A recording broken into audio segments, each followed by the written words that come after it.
verset 11, il dit, il y aura des grands tremblements de terre, en divers lieux, des pestes et des famines, il y aura des phénomènes terribles.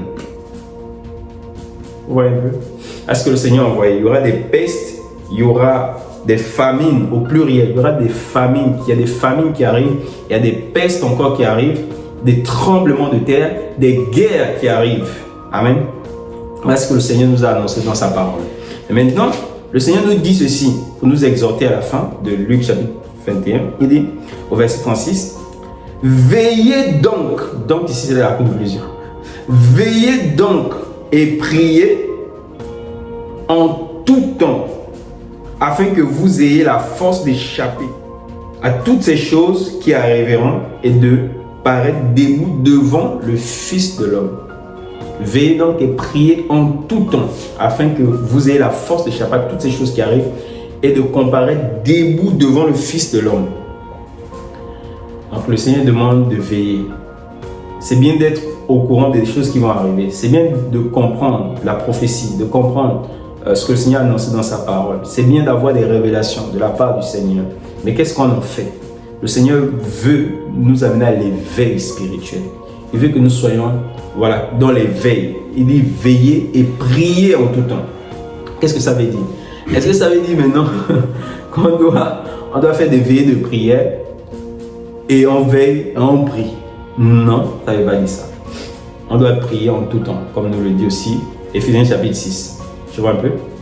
Ou 1 Thessaloniciens 5, 17. Prier sans cesse. Donc on doit prier en tout temps. Aussi longtemps que l'Esprit nous pousse à la prière en tout lieu. Vous voyez un peu? Comme Paul l'a dit. Je veux que les hommes prient en tout lieu. Et là, ici, le Seigneur a dit en tout temps. Donc peu importe le lieu, peu importe le temps, nous devons prier. Amen. Et maintenant, le Seigneur ajoute quelque chose à la prière. Il dit l'éveil. Veillez donc et priez. Tu vois? Donc, veillez là, veillez. C'est ce qu'on veut un peu partager, exhorter sur veiller. On doit veiller et on doit prier. L'éveil doit accompagner la prière. Amen. Donc, qu'est-ce que le Seigneur voulait dire lorsqu'il disait veillez et priez? Donc, on peut prendre dans Luc chapitre 12. Luc chapitre 12, c'est juste avant, quelques pages en avance.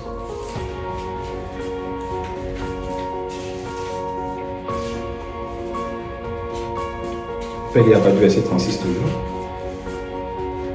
Non, à partir du verset 35. Remarquez ceci, à partir du verset 35, que vos reins soient sains, vos lampes allumées. Que vos reins soient sains et que vos lampes soient allumées. Et vous soyez semblables à des hommes qui attendent que leur maître revienne des noces, afin qu'il lui ouvre dès qu'il arrivera et frappera. Heureux ces serviteurs que le maître à son arrivée trouvera veillant. Tu vois un peu? Donc quand il dit veiller ici, c'est ça. Trouvera veillant. Donc quand le maître vient dans la nuit, il trouve les serviteurs sont en train de veiller. Le Seigneur continue en disant, je vous le dis en vérité, il se scindra et les mettra. Pardon, il se scindra et les fera mettre à table et s'approchera pour les servir. Qu'il arrive à la deuxième, à la troisième veille, heureux ses serviteurs s'il les trouve veillants. Tu vois? Donc, remarque ce que le Seigneur dit ici. Au verset 35, le Seigneur dit que vos reins soient sains. Et la ceinture à vos reins. Et il va dire que vos lampes soient allumées. Ensuite, il vient expliquer que avoir la ceinture au rein, avoir la lampe allumée, c'est être comme un serviteur qui veille pour attendre son maître. C'est comme des serviteurs qui veillent pour attendre le maître qui allait aux noces. Ouais, je ne situe pas cette parabole par rapport au temps, mais j'ai juste pris ça pour pouvoir expliquer un peu et veiller. Donc quand le Seigneur dit de veiller, c'est pas de rester dans la nuit, parce que la nuit dont il est question, ce n'est pas une nuit physique. Le Seigneur a pris juste pour pouvoir expliquer l'éveil. Il dit que les serviteurs doivent veiller pour l'attendre. Et veiller là, c'est vraiment avoir les reins sains. Tes reins doivent être sains, mes reins doivent être sains, sains de la ceinture. Et la ceinture là, c'est la vérité. Comme Paul nous l'a dit dans Éphésiens chapitre 6. On doit voir à nos reins la ceinture de la vérité. Et nos langues doivent être allumées. C'est comme ça qu'on peut échapper aux choses qui arrivent. Il y a des choses terribles qui arrivent dans le monde. Mais si on n'est pas saint, c'est-à-dire si on n'a pas la ceinture au rein, la ceinture de vérité, et nos langues, si nos langues ne sont pas allumées, que nous ne sommes pas dans la prière, dans l'esprit de prière, on ne pourra pas échapper à toutes ces choses. On peut les réciter, on peut les connaître, mais ça ne veut pas dire qu'on pourra échapper à toutes ces choses. Pierre savait par la bouche du Seigneur qu'il le livrerait, qu'il le régnerait. Mais ça ne l'a pas empêché de régner le Seigneur. Les disciples savaient par la bouche du Seigneur qu'ils seraient scandalisés à cause du Seigneur, la même nuit même. Le Seigneur leur a dit, on frappera le berger, les brebis se disperseront. Ils savaient, mais ils l'ont quand même abandonné. Vous voyez un peu? Donc la connaissance des choses qui arrivent, des choses terribles qui arrivent, ça ne veut pas dire qu'on va les échapper. Ça ne veut pas dire qu'on est à l'abri de ces choses. Mais on est véritablement à l'abri des choses, ces choses quand on est en Jésus-Christ. C'est lui le lieu de refuge. Mais maintenant, en Jésus, il nous a donné une posture à tenir pour pouvoir être à l'abri de ces choses. Vous comprenez un peu? C'est cela. Et qu'est-ce que Christ nous dit? Christ nous dit qu'il faut veiller et prier. Prier, on doit prier. Mais veiller, et ce qu'il a expliqué, il faut avoir la ceinture, il faut être saint, la ceinture de vérité. Tu vois? Et il faut justement avoir la lampe allumée. La ceinture doit être positionnée au niveau des reins. Les reins, c'est là où il doit avoir la ceinture. La ceinture doit attraper le rein. Vous savez, dans les Écritures, les reins sont l'image du cœur. Tu vois, le rein, c'est les entrailles. C'est là aussi il y a des enfants. Tu vois un peu. Et que tu dis que Lévi était encore dans les reins d'Abraham. Les reins, c'est aussi les entrailles. C'est aussi une image du cœur. Donc la ceinture doit être portée au niveau des reins, au niveau du cœur. La ceinture de la vérité en fait. Et la sincérité c'est bien, il faut être sincère. Mais je parle de la vérité qui est différente de la sincérité. Parce qu'on peut être sincère et on n'est pas dans la vérité. Mais on doit être dans la vérité avec sincérité. C'est la différence. Amen. Voilà. Et la vérité dont il est question ici, comme le Seigneur l'a dit dans Jean chapitre 17, sanctifie-les par ta vérité, ta parole est la vérité. La parole de vérité doit être gardée dans le cœur. Les reins ici, c'est l'image du cœur qui garde la parole. On doit garder la parole de vérité, l'évangile du salut dans notre cœur. Serrer la parole, vivre la parole. C'est ça, pratiquer la vérité. On doit pratiquer la vérité, demeurer dans la vérité, marcher dans la vérité, comme Jean l'a dit. Vous voyez un peu? Les enfants qui marchent dans la vérité. Marcher dans la vérité de la parole, qui implique marcher justement dans l'amour et dans la justice. Amen. Donc voici, le Seigneur veut que nos reins soient saints. Donc, déjà, quelqu'un qui vient prier, l'Écriture dit que celui qui n'écoute pas la loi, mais qui prie, sa prière est quoi? Une abomination. Donc, si tu n'as pas la parole de la vérité, tu ne peux pas bien prier. Parce qu'en fait, la prière et la parole sont liées. L'Écriture nous dit en fait que, voilà, dans le livre de Luc, je pense que c'est Luc 1, quand Zacharie était rentré dans le temple, c'était à l'heure du parfum. Donc quand on donnait le parfum, Zacharie était rentré pour la prière, c'était à l'heure de la prière. Donc la prière et le parfum doivent toujours monter ensemble. Tu vois un peu? C'est ça. Donc Dieu aspire le parfum, il prend plaisir à la prière. Tu vois un peu? Or le parfum véritable, c'est la parole, c'est l'œuvre que Christ a accomplie. Que quand Dieu aspire, il agrée nos prières. Tu vois un peu? Dans le ciel, on dit que les anges offraient le parfum avec la prière des saints. Tu vois un peu? Donc la prière et le parfum doivent être une même chose. Donc on doit prier dans la parole, dans la vérité de la parole. Parce que si tu n'as pas la parole, tu ne peux pas bien prier. Parfois tu vas bien prier, pour que Dieu annule les prophéties qu'il a annoncées dans sa parole. Tu vois? Tu vas prier, tu vas demander à Dieu des choses qu'on ne demande pas, frère. Tu vois un peu? Parce que tu n'as pas tu n'es pas positionné dans la vérité. Amen. Voilà. Donc, il faut d'abord être positionné dans la parole de vérité, l'évangile du salut. Et la prière que tu vas donner à Dieu, elle sera agréable au Seigneur. Amen.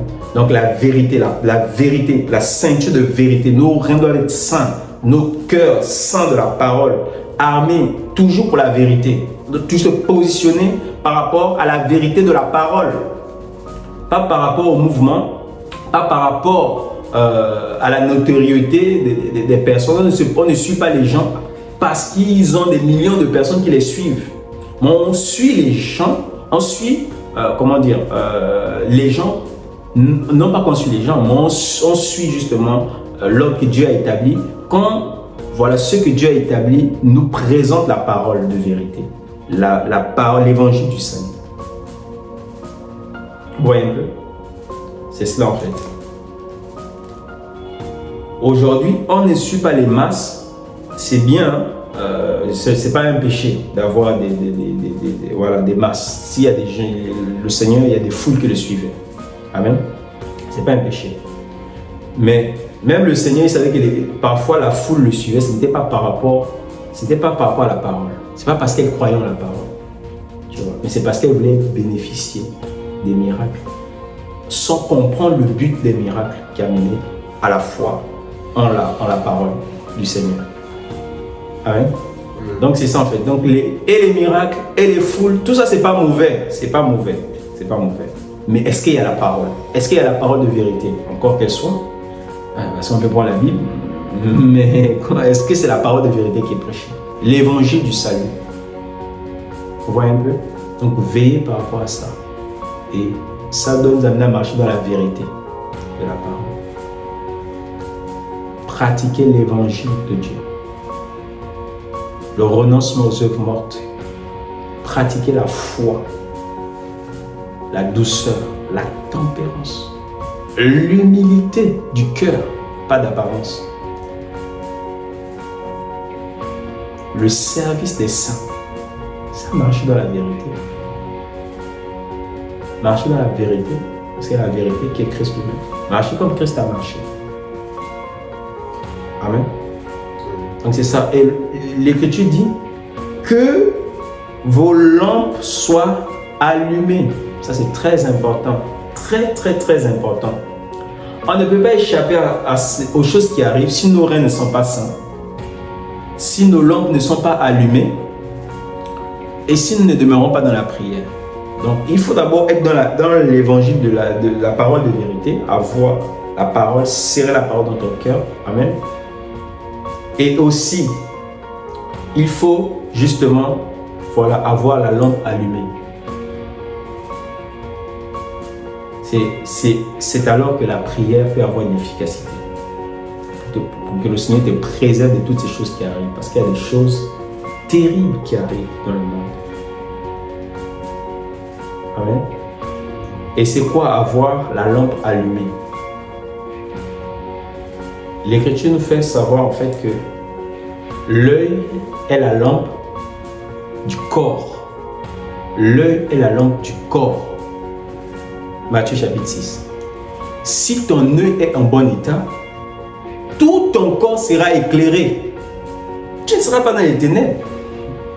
Tu vois un peu. Mais si ton œil est dans les ténèbres, tout ton corps entier est dans les ténèbres. Même si tu as les Écritures. Et aujourd'hui, il y a beaucoup de lampes qui ne sont plus allumées. Comme les vierges folles, même les vierges sages, leurs lampes n'étaient plus allumées. Tu vois? Donc, Dieu veut que nos lampes soient allumées. Et que tu dis que l'œil est la lampe du corps. C'est l'œil qui éclaire, qui illumine le corps, qui donne la vision au corps, qui donne la direction au corps. Le corps ne marche pas dans les ténèbres lorsqu'il est éclairé, il est illuminé par l'œil. Quand je parle des yeux ici, attention, je parle de l'esprit de l'homme qui doit être illuminé. Parce que les yeux, c'est l'esprit en fait. L'œil fait référence à l'esprit. l'œil intérieur, parce que le Seigneur ne parle pas de cet œil-là. Bien sûr, l'œil physique, c'est notre œil physique-là qui amène notre corps. Notre corps, nous ne sommes pas dans les ténèbres parce que nous voyons, tu vois, nous marchons physiquement. De même aussi spirituellement, aussi l'homme intérieur, les yeux de l'homme intérieur, il faut que ce soit illuminé, éclairé par Dieu. Parce que l'œil fait référence en fait justement à l'esprit. L'Écriture nous dit en fait dans Apocalypse chapitre 5, verset 6, que l'agneau avait 7 yeux. Et les 7 yeux-là sont les 7 esprits de Dieu envoyés par toute la terre. Or, Dieu n'a pas 7 esprits, c'est juste pour parler de la plénitude du Saint-Esprit qui est en Jésus-Christ seul. Amen. Et voilà, donc les 7 yeux de l'agneau fait référence au Saint-Esprit. C'est ça. Et donc, quand l'Écriture dit que l'œil est la lampe du corps, c'est pour dire ton homme intérieur, il doit être illuminé par Dieu. C'est ça la prière de Paul. Paul prie pour que Dieu illumine les yeux de notre cœur. Tu vois, pour qu'on ne soit pas dans les ténèbres. Qu'on ne marche pas dans les ténèbres. Vous voyez un peu? Or, pour que l'œil, la lampe soit illuminée, il faut quoi? Il faut l'huile, qui est l'Esprit de Dieu. Donc, l'Esprit de Dieu doit se poser au niveau de notre esprit afin que nous soyons illuminés, éclairés, pour que nous puissions marcher, voilà, dans la direction de Dieu. Pour que nous ne soyons pas, pris au dépourvu, que nous ne soyons pas surpris par toutes ces choses qui arrivent. Amen. Donc c'est ça en fait. L'Esprit de Dieu doit nous éclairer, doit illuminer notre homme intérieur. C'est ça en fait, avoir la lampe allumée. Est-ce que nos lampes sont allumées? Est-ce qu'on a la réserve de l'Esprit en nous qui éveille notre être, qui nous amène à la communion avec Dieu, qui nous amène à sentir le parfum des choses célestes, qui nous amène à voir les choses d'en haut. C'est ça, avoir les yeux illuminés, mon frère. À voir les choses d'en haut, là où Christ est assis à la droite de Dieu, mon frère. Amen. L'Écriture nous dit que la lampe des méchants s'éteint. Les méchants. Donc c'est quand on pratique le péché, l'orgueil, le match vu, le mensonge, la pornographie, l'idolâtrie. Quand on pratique toutes ces choses, c'est là où la lampe s'éteint. Quand on pratique le péché, ça éteint la lampe. Ça amène notre esprit à demeurer dans la mort. Parce que les ténèbres, c'est la mort. Quand tu perds la vision spirituelle de l'homme intérieur, tu es dans les ténèbres, tu es dans la mort. Et il faut une résurrection par la puissance de l'Esprit de Dieu. Amen. Donc ne soyons pas des méchants, mais soyons des justes. Voilà, que notre lampe soit allumée, que nos reins soient saints de la ceinture de vérité. Demeurons dans la prière. Amen. Et le Seigneur nous donnera la force de pouvoir échapper à toutes ces choses qui arrivent bientôt. Donc c'est l'exhortation que j'avais à nous partager ce matin en quelques mots. Que le Seigneur soit béni. Je nous encourage vraiment à avoir les reins saints et voilà, avoir les lampes allumées et de demeurer dans un esprit de prière. Que le Seigneur soit béni. Seigneur, nous te bénissons. Merci pour ta grâce, pour ta parole. Seigneur, donne-nous d'avoir, oh Dieu, nos reins saints.